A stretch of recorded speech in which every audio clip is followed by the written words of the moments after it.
All right, welcome to This Explainer, a tale of two codes. Today, we're going to untangle the whole shared history, the totally distinct rules, and the modern safety evolutions of rugby.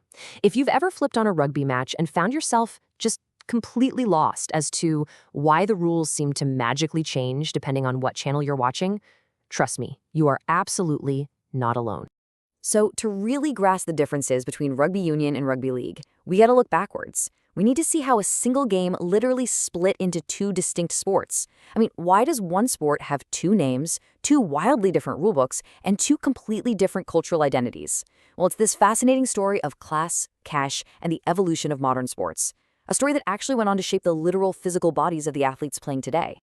To make sense of it all, we're breaking this topic down into four key areas. First up, the Great Rugby Schism. Then we'll compare gameplay, union versus league. After that, we'll look at culture, class, and cash. And finally, we'll dive right into the modern player safety era. Okay, let's jump right into part one, the Great Rugby Schism, a split over class and compensation. Now, the craziest thing here is that this massive division wasn't originally about the rules of the game at all. Nope, it was entirely about socioeconomic class and, well, money. The whole thing kicked off dramatically back in 1895. Working-class players in northern England were actually getting their pay docked at their factory or mining jobs when they took time off to go play rugby. So they simply asked for what was called broken time payments, just a meager compensation about 6 shillings to cover those missed wages. But the amateur-focused establishment of the Rugby Football Union, they flat out voted it down. In response, prominent northern clubs just broke away. They formed the Northern Union, which eventually became Rugby League. This strictly professional model spread like wildfire, even leading to the formation of the New South Wales Rugby Football League in Australia by 1908.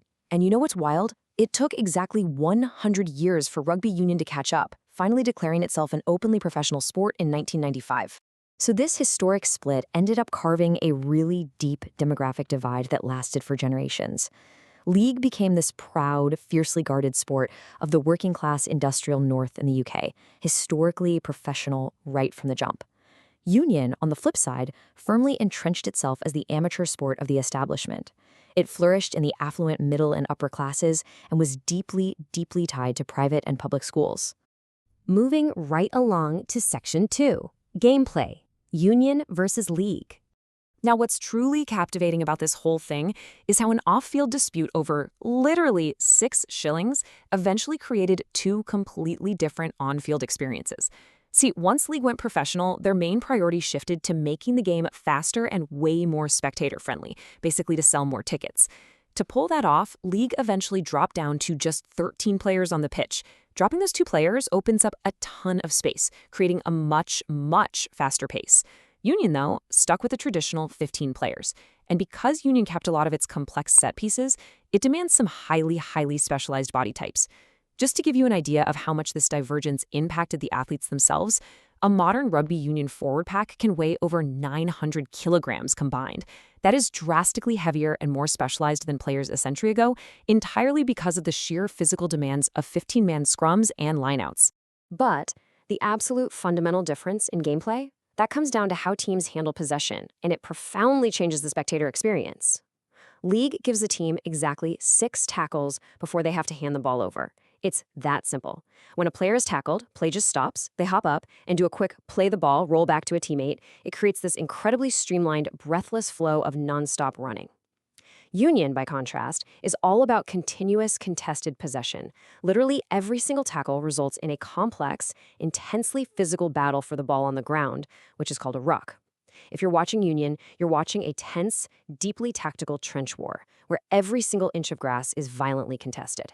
And because of these massive mechanical differences, the scoring system naturally diverged to reflect what each code actually values.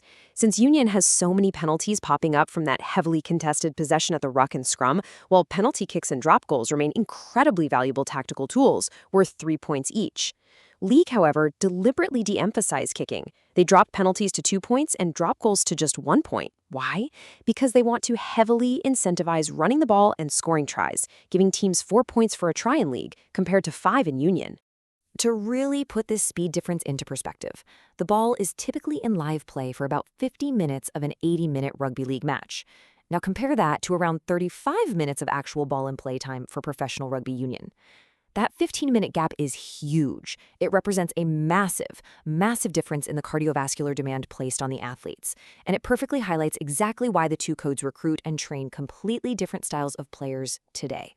Matt Rogers, a dual-code international who actually played both sports at the highest level, really hit the nail on the head. He said, "Rugby union is very complicated, and rugby league is much more simple in comparison." And players who manage the super rare feat of switching codes almost always echo this exact sentiment. They consistently point out league's insane, relentless physical fitness demands versus union's deep tactical complexity, where mastering really specific set-piece skills is absolutely crucial to winning. All right, let's transition to Section 3, Culture, Class, and Cash, looking at the financial divide. When we zoom out and look at how these sports stack up globally today, the UK paints a pretty stark picture. Just looking at a 2014 financial report, rugby union proved to be an absolute financial giant. The Rugby Football Union pulled in a turnover of £150 million. That completely dwarfed the Rugby Football League's $19 million. Union's huge revenue advantage largely comes from its historic, unrestricted spread across Commonwealth countries by the British Armed Forces, which really cemented it as a massive, lucrative international game. However, and this is super interesting, in Australia, the story flips completely. For the 2022 financial year, the Australian Rugby League Commission generated over $185 million in gross revenue. Down under, League is just an absolute commercial powerhouse. They're pulling in massive domestic TV rights, incredibly lucrative sponsorships, and weekend attendance numbers that regularly blow their union counterparts out of the water. But despite this historic rivalry and the obvious regional financial disparities, there really is still a deep mutual respect. We've seen some incredible cross-code exhibition matches over the years to prove it. In these wild, unique games, teams will literally play one half under league rules and the other half under union rules. It happened as early as 1909 in Australia, all the way through to the famous 1996 clash of the codes between Bath and Wigan. And brilliantly, just in 2024, the codes came together for the 7:45 game to honour legends of both sports and raise vital funds for motor neuron disease research. It just goes to show that when it matters most, the rugby family really does unite. And that shared sense of player welfare brings us perfectly to our final part, Section 4, Modern Player Safety and the Head Contact Process. Because regardless of the rulebook, how many players are on the pitch, or how much money is being made, both codes are currently facing a universal, existential modern challenge: player safety and head injuries. If we focus on Union's approach for a second, World Rugby has introduced what's called the head contact process.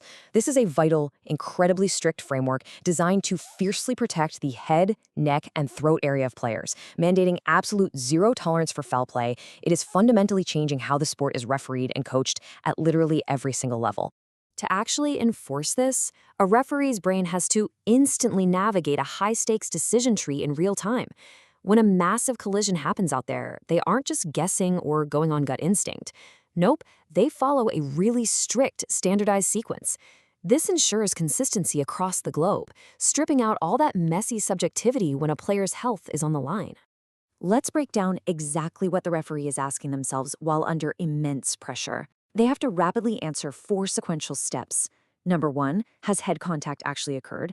Number 2, was there foul play involved?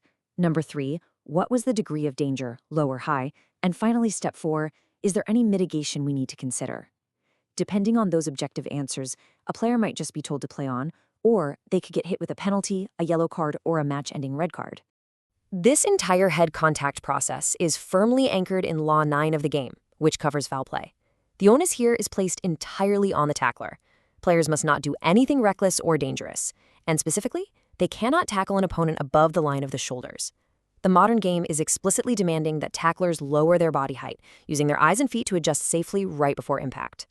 But rugby is a dynamic, extremely high-speed collision sport, and variables can change in a fraction of a second.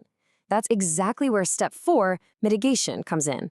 If a referee decides a tackle was dangerous but spots mitigating factors, they can actually lower a red card down to a yellow. So for example, if the ball carrier suddenly and significantly drops their height right before impact, or if the tackler was clearly trying to reduce their own height but got caught out by a sudden movement, the referee can apply mitigation. The one vital caveat here, though, is that mitigation can never ever be applied if the tackle was an intentional or always illegal act of foul play. To make this whole process as consistent as possible, officials are trained using very specific trigger words. Hearing words like dynamic, direct contact, or high speed immediately points them toward a red card for high danger. On the flip side, recognizing a passive tackle, where the tackler's feet are planted and they're really just absorbing the collision, helps them accurately apply that mitigation we just talked about.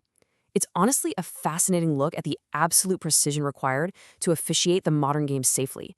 It's all about protecting the athletes while keeping the sport as thrilling as ever. Which leaves us with a really fascinating, provocative question to end on. We've seen how a dispute over 6 shillings back in 1895 literally tore a sport in half. It created 2 deeply proud, distinct cultures with totally unique physical demands and contrasting global financial footprints. But as both codes rapidly evolve their rulebooks to protect their athletes from head injuries, will the shared urgent challenge of player welfare be the very thing that finally unites the 2 codes of rugby after 130 years?